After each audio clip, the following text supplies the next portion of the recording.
ਤੇ ਪੰਡਤ ਅਨੰਤ ਮਨੋਹਰ ਜੈ ਸ਼ਾਗਿਰਦਾਂ ਵੀ ਮੰਨਿਆ ਸਹਿੰਦੇ ਖਾਂ ਦੀ ਗੱਲ ਸੱਚੀ। ਬੰਨੇ ਖਾਂ ਪੂਰੇ ਹੋਏ ਤੇ ਉਹਨਾਂ ਦੀ ਥਾਂ ਅਮੀਰ ਖਾਂ ਨੇ ਸੰਭਾਲਣੀ ਸੀ, ਪਰ ਉਹਨਾਂ ਨੂੰ ਸਿੰਧ ਤੋਂ ਘਰਵਾਲੀ ਦਾ ਖਤ ਆ ਗਿਆ, ਵਾਪਸ ਆ ਜਾਓ ਤੇ ਆਪਣੇ ਪੁੱਤਰਾਂ ਦੀ ਵਿੱਦਿਆ ਦਾ ਆਦਰ ਕਰੋ। ਅਮੀਰ ਖਾਂ ਸਿੰਧ ਟੁਰ ਗਏ ਤੇ ਮਸ਼ਹੂਰ ਸਿੰਧੀ ਵਪਾਰੀ ਸੇਠ ਵਿਸਮ ਦਾਸ ਦੇ ਘਰੋਕੇ ਗਵਈਏ ਹੋ ਗਏ। ਉਹਨਾਂ ਦੇ 4 ਪੁੱਤਰ ਸਨ, ਪਿਆਰ ਖਾਂ, ਮੁਹੰਮਦ ਖਾਂ, ਸਹਿੰਦੇ ਖਾਂ ਤੇ ਮਿਸਤਰੀ ਖਾਂ। ਘਰ ਵਿੱਚ ਪੜ੍ਹਿਆ ਲਿਖਿਆ ਕੋਈ ਨਹੀਂ ਸੀ। ਪਿਆਰ ਖਾਂ ਦਾ ਪੜ੍ਹਾਈ ਲਿਖਾਈ ਵੱਲੇ ਉਲਾਰ ਵੇਖ ਕੇ ਉਹਨਾਂ ਨੂੰ ਪੜ੍ਹਨੇ ਪਾ ਦਿੱਤਾ ਗਿਆ, ਪਰ ਇੱਕ ਗਵਈਏ ਦੇ ਮਿਹਣਾ ਮਾਰਨ 'ਤੇ ਪਿਆਰ ਖਾਂ ਨੇ ਪੜ੍ਹਾਈ ਛੱਡ ਕੇ ਪਿਓ ਕੋਲੋਂ ਗਾਣਾ ਸਿੱਖਣਾ ਸ਼ੁਰੂ ਕਰ ਦਿੱਤਾ। ਉਹਨਾਂ ਦਿਨਾਂ 'ਚ ਅਲੀ ਬਖਸ਼ ਤੇ ਫਤਿਹ ਅਲੀ ਦੀਆਂ ਤਾਨਾਂ ਦੀ ਬੜੀ ਧੁੰਮ ਸੀ, ਇਸ ਲਈ ਅਮੀਰ ਖਾਂ ਨੇ ਪਿਆਰ ਖਾਂ ਨੂੰ ਤਾਨਾਂ ਦੀ ਢੇਰ ਸਿੱਖਿਆ ਦਿੱਤੀ। ਪਿਆਰ ਖਾਂ ਨੂੰ ਗਵਾਲੀਆਰੀ ਘਰਾਣੇ ਦਾ ਹੋਣ 'ਤੇ ਬੜਾ ਮਾਣ ਸੀ, ਪਰ ਜਦੋਂ ਉਹਨਾਂ ਸ਼ਿਕਾਰਪੁਰ ਵਿੱਚ ਅਲੀ ਬਖਸ਼ ਨੂੰ ਸੁਣਿਆ ਤਾਂ ਉਹਨਾਂ ਦੇ ਗਾਣੇ 'ਤੇ ਅਜਿਹੇ ਫਿਦਾ ਹੋਏ ਜੋ ਸ਼ਾਗਿਰਦ ਪੈਣ ਦੀ ਸੋਚ ਲਈ ਹੋਵੇ। ਅਲੀ ਬਖਸ਼ ਟੌਂਕ ਰਹਿੰਦੇ ਸਨ। ਉਹ ਆਪਣੇ ਬਾਪ ਨੂੰ ਪਿਛਾਂ ਪਿੰਡ ਜਾਣ ਦਾ ਬੁੱਤਾ ਦੇ ਕੇ ਟੌਂਕ ਚਲੇ ਗਏ ਤੇ ਅਲੀ ਬਖਸ਼ ਦੇ ਸ਼ਾਗਿਰਦ ਹੋ ਗਏ। ਵੇਖਣ ਨੂੰ ਅਲੀਆ ਫਤੂ ਇੱਕੋ ਬੰਦੇ ਦਾ ਨਾਂ ਜਾਪਦਾ ਹੈ, ਪਰ ਅਸਲ ਵਿੱਚ ਇਹ 2 ਬੰਦਿਆਂ ਦਾ ਨਾਂ ਸੀ। ਕਈ ਲੋਕ ਇਹਨਾਂ ਨੂੰ ਸਕੇ ਭਰਾ ਸਮਝਦੇ ਸਨ। ਸਹਿੰਦੇ ਖਾਂ ਮੂਜਬ ਇਹਨਾਂ ਦੋਵਾਂ ਇਕੱਠੇ ਗਾਣਾ ਸਿੱਖਿਆ ਤੇ ਇਕੱਠੇ ਹੀ ਗਾਉਂਦੇ ਸਨ। ਫਤਿਹ ਅਲੀ ਰਿਆਸਤ ਪਟਿਆਲਾ ਦੇ ਗਵਈਏ ਸਨ। ਅਲੀ ਬਖਸ਼ ਟੌਂਕ ਹੁੰਦੇ ਸਨ। ਮਿਰਚ ਖਾਂ ਉਸ ਵੇਲੇ ਦੇ ਬਹੁ ਭਾਰੇ ਸਰੰਗੀਏ ਸਨ। ਵੱਡੇ ਤੋਂ ਵੱਡੇ ਗਵਈਏ ਨੂੰ ਵੰਗਾਰ ਕੇ ਪਿੰਡ ਵਿੱਚ ਕੰਡ ਲਾ ਦਿੰਦੇ ਸਨ। ਅਲੀ ਬਖਸ਼ ਨਾਲ ਜੋੜ ਪਿਆ ਤਾਂ ਟੱਟ ਗਏ। ਅਲੀ ਬਖਸ਼ ਨੂੰ ਦੁਨੀਆ ਨੇ ਜੈਮਲ ਜਰਨੈਲ ਦਾ ਨਾਂ ਦਿੱਤਾ। ਫਤਿਹ ਅਲੀ ਕਰਨੈਲ ਹੋਏ। ਟੌਂਕ ਦਾ ਨਵਾਬ ਇਬਰਾਹੀਮ ਗਾਣੇ ਵਜਾਣੇ ਦੇ ਚੇਟਕ ਵਾਲਾ ਬੰਦਾ ਸੀ, ਆਪੋਂ ਚੰਗਾ ਸ਼ਾਇਰ ਵੀ ਸੀ। ਉਹ ਅਲੀ ਬਖਸ਼ ਨੂੰ ਅਸਥਾਈ ਅੰਤਰੇ ਲਿਖ ਕੇ ਦਿੰਦਾ ਤੇ ਉਹ ਬੰਦਸ਼ਾਂ ਬਣਾਉਂਦੇ। ਮਾਲਕੌਂਸ ਦੀ ਮਸ਼ਹੂਰ ਬੰਦਸ਼ ਸਾਹ ਸੁੰਦਰਾ ਬੰਨਾ ਨਵਾਬ ਇਬਰਾਹੀਮ ਦੀ ਲਿਖੀ ਤੇ ਅਲੀ ਬਖਸ਼ ਦੀ ਸੁਰਬੰਦ ਕੀਤੀ ਹੋਈ। ਨਵਾਬ ਦੀਆਂ ਲਿਖੀਆਂ ਕੁਝ ਹੋਰ ਬੰਦਸ਼ਾਂ ਸਹਿੰਦੇ ਖਾਂ ਵੀ ਗਾਉਂਦੇ ਸਨ। ਸਾਹ ਸੁੰਦਰਾ ਬੰਨਾ ਨੂੰ ਮਹਾਰਾਸ਼ਟਰ ਵਿੱਚ ਪੰਡਤ ਭਾਸਕਰ ਬੂਆ ਬਾਖਲੇ ਮਤਲਬ ਪੰਡਤ ਭਾਸਕਰ ਰਾਓ ਨੇ ਮਸ਼ਹੂਰ ਕੀਤਾ। ਸਹਿੰਦੇ ਖਾਂ ਆਪਣੇ ਭਰਾ ਪਿਆਰ ਖਾਂ ਦੇ ਮੂੰਹੋਂ ਅਲੀ ਬਖਸ਼ ਬਾਰੇ ਸੁਣੀਆਂ ਕਹਾਣੀਆਂ ਅਕਸਰ ਸੁਣਾਉਂਦੇ ਸਨ। ਅਲੀ ਬਖਸ਼ ਦੇ ਸ਼ਾਗਿਰਦ ਪੰਜਾਬੀ ਮੁੰਡੇ ਬਹੁਤ ਸੋਹਣੇ ਤੇ ਉੱਠਦੀਆਂ ਉਮਰਾਂ ਦੇ ਸਨ। ਖਾਂ ਸਾਹਿਬ ਨੂੰ ਖਿਆਲ ਆਇਆ ਵੀ ਉਹ ਨਾ ਹੋਵੇ ਇਹਨਾਂ ਮੁੰਡਿਆਂ ਨੂੰ ਸ਼ਹਿਰ ਦੀਆਂ ਕਸਬੀ ਗਾਉਣ ਵਾਲੀਆਂ ਫਾਹ ਕੇ ਬਰਬਾਦ ਕਰ ਛੱਡਣ। ਇਸ ਡਰ ਤੋਂ ਉਹਨਾਂ ਸ਼ਾਗਿਰਦਾਂ ਨੂੰ ਬਾਜਰੇ ਦੀ ਰੋਟੀ ਤੇ ਚੰਗੇ ਚੋਖੇ ਮਸਾਲੇ 'ਚ ਪੱਕਿਆ ਗੋਸ਼ਤ ਦੇਣਾ ਸ਼ੁਰੂ ਕਰ ਦਿੱਤਾ। ਮੁੰਡਿਆਂ ਦਾ ਹਾਜ਼ਮਾ ਖਰਾਬ ਰਹਿਣ ਲੱਗ ਪਿਆ ਤੇ ਉਹ ਦਿਨਾਂ 'ਚ ਸੁੱਕ ਕੇ ਕਰੰਗ ਹੋ ਗਏ। ਉਤੋਂ ਖਾਂ ਸਾਹਿਬ ਨੇ ਕੀਤਾ ਨਾਈ ਸੱਦ ਕੇ ਸਾਰਿਆਂ ਨੂੰ ਰੋੜ ਮੋੜ ਕਰਵਾ ਦਿੱਤਾ। ਸਿੱਧੀ ਗੱਲ ਹੈ ਕਿ ਅਜਿਹੀਆਂ ਸ਼ਕਲਾਂ 'ਤੇ ਕਿਹੜੀ ਜ਼ਨਾਨੀ ਨੇ ਆਸ਼ਕ ਹੋਣਾ ਸੀ। ਆਖਦੇ ਨੇ ਪਿਆਰ ਖਾਂ ਇਸੇ ਮੁਹਾਂਦਰੇ ਨਾਲ ਘਰ ਪਰਤੇ ਤਾਂ ਉਹਨਾਂ ਦੀ ਘਰਵਾਲੀ ਨੇ ਰੌਲਾ ਪਾ ਦਿੱਤਾ। ਲੋਕ ਇਕੱਠੇ ਹੋ ਗਏ ਤੇ ਬੜੇ ਬਖਤਾਂ ਨਾਲ ਪਿਆਰ ਖਾਂ ਆਪਣੀ ਸਿਆਣ ਕਰਵਾ ਕੇ ਘਰ ਵੜੇ। ਅਮੀਰ ਖਾਂ ਨੂੰ ਜਦੋਂ ਪਿਆਰ ਖਾਂ ਦੇ ਦੂਜੇ ਘਰਾਣੇ 'ਚ ਸ਼ਾਗਿਰਦ ਹੋਣ ਦਾ ਪਤਾ ਲੱਗਾ ਤਾਂ ਉਹਨਾਂ ਦੱਸਣਾ ਬੰਦ ਕਰ ਦਿੱਤਾ। ਇੱਥੋਂ ਤਾਈਂ ਕਿ ਉਹ ਕੋਲ ਹੁੰਦੇ ਤਾਂ ਕਿਸੇ ਸ਼ਾਗਿਰਦ ਨੂੰ ਵੀ ਨਾ ਦੱਸਦੇ। ਉਹ ਪਿਆਰ ਖਾਂ ਨੂੰ ਸਿੰਧ ਜੀਆ ਜੰਨਤ ਕੋਲ ਛੱਡ ਕੇ ਪੰਜਾਬ ਵਿੱਚ ਆਪਣੇ ਪਿੰਡ ਨੰਗਲੀ ਨੁਸ਼ਹਿਰੇ ਪਰਤ ਗਏ। ਇੱਥੇ ਹੀ ਥੋੜ੍ਹੇ ਚਿਰ ਮਗਰੋਂ ਉਹਨਾਂ ਦੀ ਹਯਾਤੀ ਪੂਰੀ ਹੋ ਗਈ। ਸਹਿੰਦੇ ਖਾਂ ਮੂਜਬ ਇਹ 1909-10 ਦਾ ਵੇਲਾ ਸੀ। ਪਿਓ ਦੇ ਮਰਨ ਪਿੱਛੋਂ ਸਹਿੰਦੇ ਖਾਂ ਪਿਆਰ ਖਾਂ ਨਾਲ ਰਹਿਣ ਲੱਗ ਪਏ। ਦੋਵੇਂ ਮੰਜੂ ਦੇ ਸੇਠ ਵਿਸ਼ਨ ਦਾਸ ਕੋਲ ਨੌਕਰ ਸਨ। ਮਗਰੋਂ ਨੌਕਰੀ ਛੱਡ ਕੇ ਕਾਬਲ ਚਲੇ ਗਏ। ਕਾਬਲ ਵਿੱਚ ਉਸ ਵੇਲੇ ਹਿੰਦੁਸਤਾਨ ਗਏ ਸਰੰਗੀਏ ਹੁੰਦੇ ਸਨ, ਜਿਹੜੇ ਆਪ ਹੀ ਸਰੰਗੀ ਵਜਾ ਕੇ ਗਾਉਂਦੇ ਸਨ। ਪਿਆਰ ਖਾਂ ਉੱਥੇ ਪਹਿਲੀ ਵਾਰ ਤੰਬੂਰੇ ਨਾਲ ਗਵੇਂ ਤਾਂ ਲੋਕਾਂ ਨੂੰ ਬੜੇ ਅਜੀਬ ਲੱਗੇ। ਹੌਲੀ ਹੌਲੀ ਲੋਕੀ ਉਹਨਾਂ ਦੇ ਢੰਗ ਨੂੰ ਮੰਨਣ ਲੱਗ ਪਏ। ਉੱਥੇ ਉਹਨਾਂ ਨੂੰ ਕਈ ਸ਼ਾਗਿਰਦ ਵੀ ਲੱਭ ਪਏ, ਪਰ ਉਹ ਵਰ੍ਹਾ ਕੁ ਰਹਿ ਕੇ ਕਰਾਚੀ ਪਰਤ ਆਏ। ਫਿਰ ਦੋਵਾਂ ਭਰਾਵਾਂ ਦੀ ਆਪੋ ਵਿੱਚ ਵਿਗੜ ਗਈ ਤੇ ਦੋਵੇਂ ਵੱਖੋ ਵੱਖ ਹੋ ਗਏ। ਵਿਸ਼ਨ ਦਾਸ ਕਰਾਚੀ ਆਉਂਦਾ ਤਾਂ ਸਹਿੰਦੇ ਖਾਂ ਉਹਦੇ ਨਾਲ ਹੀ ਹੁੰਦੇ। ਉਹ ਬੜਾ ਵਧੀਆ ਸ਼ਾਇਰ ਸੀ। ਅਕਸਰ ਗਵਈਏ ਉਹਦੇ ਸਾਹਮਣੇ ਉਹਦਾ ਕਲਾਮ ਹੀ ਪੱਕੇ ਗਾਣੇ 'ਚ ਗਾਉਂਦੇ। ਸਹਿੰਦੇ ਖਾਂ ਨਿੱਕਿਆਂ ਹੁੰਦਿਆਂ ਤੋਂ ਹੀ ਫਕੀਰੀ ਵੱਲੇ ਉਲਰਦੇ ਸਨ। ਵਿਸ਼ਨ ਦਾਸ ਦੀ ਭਗਤੀ ਬਾਣੀ ਉਹਨਾਂ ਨੂੰ ਬੜੀ ਚੰਗੀ ਲੱਗਦੀ। ਉਹਨਾਂ ਆਮ ਕੱਪੜੇ ਛੱਡ ਕੇ ਲੰਮਾ ਸਾਰਾ ਚੋਲਾ ਪਾਣਾ ਛੋਹ ਲਿਆ। ਕੁਝ ਚਿਰ ਪਿਆ ਤੇ ਉਹਨਾਂ ਗੋਸ਼ਤ ਖਾਣਾ ਵੀ ਛੱਡ ਦਿੱਤਾ। ਇੱਕ ਵਾਰੀ ਉਹ ਇਸੇ ਹੁਲੀਏ 'ਚ ਕਰਾਚੀ ਰੇਲਵੇ ਸਟੇਸ਼ਨ ਤੋਂ ਸੇਠ ਵਿਸ਼ਨ ਦਾਸ ਨਾਲ ਬੰਨੇ ਨਿਕਲਦੇ ਪਏ ਸਨ। ਪਹਿਲੀ ਲਾਮ ਲੱਗੀ ਹੋਈ ਸੀ। ਚਿੱਟ ਕੱਪੜੀਆਂ ਨੇ ਉਹਨਾਂ ਨੂੰ ਜਰਮਨ ਸੂਹਾ ਸਮਝ ਕੇ ਨੱਪ ਲਿਆ। ਉਹ ਤਾਂ ਸੇਠ ਵਿਸ਼ਨ ਦਾਸ ਨੇ ਜ਼ਮਾਨਤ ਦੇ ਕੇ ਉਹਨਾਂ ਦੀ ਖਲਾਸੀ ਕਰਾਈ। ਪਿਆਰ ਖਾਂ ਨੇ ਸਿੰਧ ਪੰਜਾਬ ਵਿੱਚ ਢੇਰ ਨਾਂ ਕਮਾਇਆ। ਸੌਖੇ ਹੋ ਗਏ ਤਾਂ ਲਾਹੌਰ ਵਿੱਚ ਰਹਿਣ ਲੱਗ ਪਏ। ਉਹਨਾਂ ਆਪਣੀ ਧੀ ਦਾ ਸਾਕ ਖਾਂ ਸਾਹਿਬ ਅਲੀ ਬਖਸ਼ ਦੇ ਪੁੱਤਰ ਅਖਤਰ ਹੁਸੈਨ ਨਾਲ ਕਰ ਦਿੱਤਾ। ਉਮੈਦ ਅਲੀ ਖਾਂ ਜਿਨ੍ਹਾਂ ਦਾ ਗਾਣਾ ਲਾਹੌਰ ਤੇ ਦਿੱਲੀ ਰੇਡੀਓ ਸਟੇਸ਼ਨਾਂ ਤੋਂ ਨਸ਼ਰ ਹੁੰਦਾ ਹੈ, ਪਿਆਰ ਖਾਂ ਦੇ ਹੀ ਪੁੱਤਰ ਨੇ।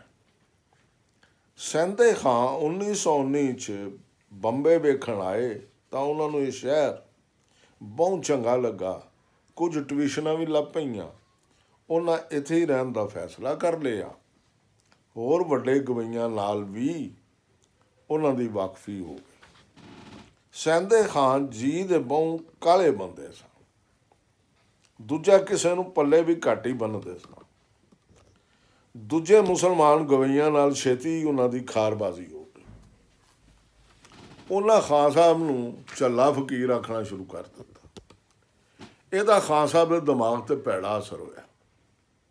ਆਪਣੀ ਬੇਕਦਰੀ ਤੇ ਉਹ ਸਤਰੇ ਬਤਰੇ ਗਏ। ਕੂੜਾਂ ਦਾ ਆਦਰ ਹੁੰਦਾ ਸਾਰਿਆਂ ਨਹੀਂ ਸਣੇ ਜਾਂਦਾ। ਇਸ ਤਸੀਹੇ ਤੋਂ ਬਚਣ ਲਈ ਦਾਰੂ ਪੀਣ ਲੱਗ ਪਏ ਤੇ ਪੱਕੇ ਸ਼ਰਾਬੀ ਹੋ ਗਏ। ਕਰਮ ਜਾਨ ਉਹਨਾਂ ਦੀ ਇੱਕ ਸ਼ਾਗਿਰਦ ਗਾਇਕ ਸੀ।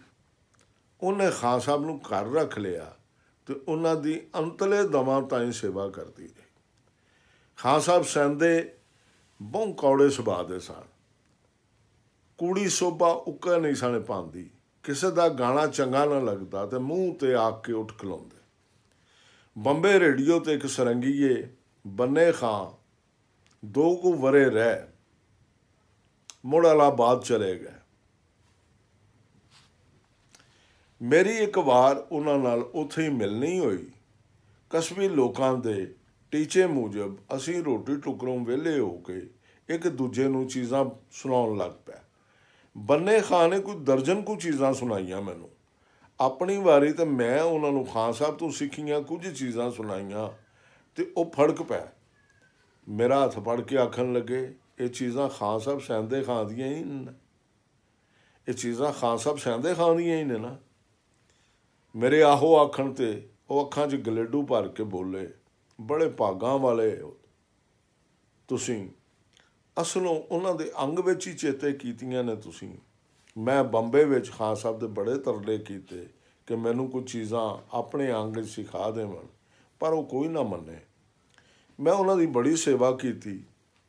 ਉਹ ਪੂਰੀ ਚੀਜ਼ ਬੋਲ ਕੇ ਮੈਨੂੰ ਦੱਸ ਦਿੰਦੇ। ਗਾਵਣੀ ਕਿਵੇਂ ਮੈਂ ਇਹ ਦੱਸਣ ਵਾਲੇ ਨਾ ਹੁੰਦੇ। ਇਹੋ ਆਖਦੇ ਮੈਂ ਗਾਣਾ ਵਿੱਚੋਂ ਮੈਂ ਗਾਣਾ ਵਿੱਚੋਂ ਜੋ ਕੁਝ ਲੈਣਾ ਹੀ ਆਪੇ ਹੀ ਲੈ ਲੈ। ਦਿਓਧਰ ਸਾਹਿਬ ਮੈਂ ਬੰਬੇ ਹਾਜ਼ਰ ਹੋਵਾਂਗਾ, ਤੁਹਾਨੂੰ ਨਜ਼ਰ ਪੇਸ਼ ਕਰਾਂਗਾ, ਤੁਸੀਂ ਇਹ ਚੀਜ਼ਾਂ ਗਾਉਣ ਦਾ ਵੱਲ ਮੈਨੂੰ ਦੱਸ ਦਿਆ ਜੀ। ਮੈਨੂੰ ਬੰਨੇ ਖਾਂ ਤੇ ਬੜੀ ਹੈਰਾਨੀ ਹੋਈ। ਮੈਂ ਉਹਨਾਂ ਨੂੰ ਕਿਹਾ ਤੁਹਾਡੇ ਕੋਲ ਤੇ ਪਹਿਲਾਂ ਹੀ ਬੜਾ ਕੁਝ ਹੈ, ਹੋਰ ਲੈ ਕੇ ਮੇੜ ਪਾਉਣਾ ਜੇ। ਆਖਣ ਲੱਗੇ ਸੈਂਦੇ ਖਾਂ ਵਾਕਣ ਚੀਜ਼ ਦੀ ਪੇਸ਼ਕਾਰੀ ਕਿੰਨੇ ਕਰਨੀ, ਐਡੀ ਲੈਕਾਰੀ ਕਣ ਐਸੇ ਲਾਣੇ ਕਿ ਵਾਹ ਫਿਰ ਜਿਵੇਂ ਸਾਹਮਣੇ ਆਉਂਦੇ ਸਨ ਤੋਵਾ। ਲਫ਼ਜ਼ਾਂ ਦੇ ਮਾਣੇ ਸੁਰਾਂ ਦੀ ਚੋਣ ਨਾਲ ਉਘੇੜ ਕੇ ਧਰ ਦੇਣੇ। ਬਸ ਇਹ ਗੱਲਾਂ ਹੀ ਲੜੀਆਂ ਹੋਈਆਂ ਨੇ ਮੈਨੂੰ, ਤੇ ਮੈਂ ਸਿੱਖਣੀਆਂ ਚਾਹੁੰਦਾ। ਖਾਂ ਸਾਹਿਬ ਬੰਬੇ ਵਿੱਚ ਕਦੀ ਕੋਈ ਮਹਿਫਲ ਨਾ ਗਵੇਂ ਸਿੰਧ ਵਿੱਚ ਗਾਉਂਦੇ ਹੁੰਦੇ ਸਨ। ਜਿਨ੍ਹਾਂ ਲੋਕਾਂ ਉਹਨਾਂ ਨੂੰ ਸੁਣਿਆ ਸੀ ਦੱਸਦੇ ਸਨ ਖਾਂ ਸਾਹਿਬ ਬਹੁਤਾ ਚਿਰ ਨਹੀਂ ਸਨ ਲਾਉਂਦੇ, ਐਵੇਂ ਕੁਝ ਚੀਜ਼ਾਂ ਹੀ ਗਾਉਂਦੇ ਸਨ।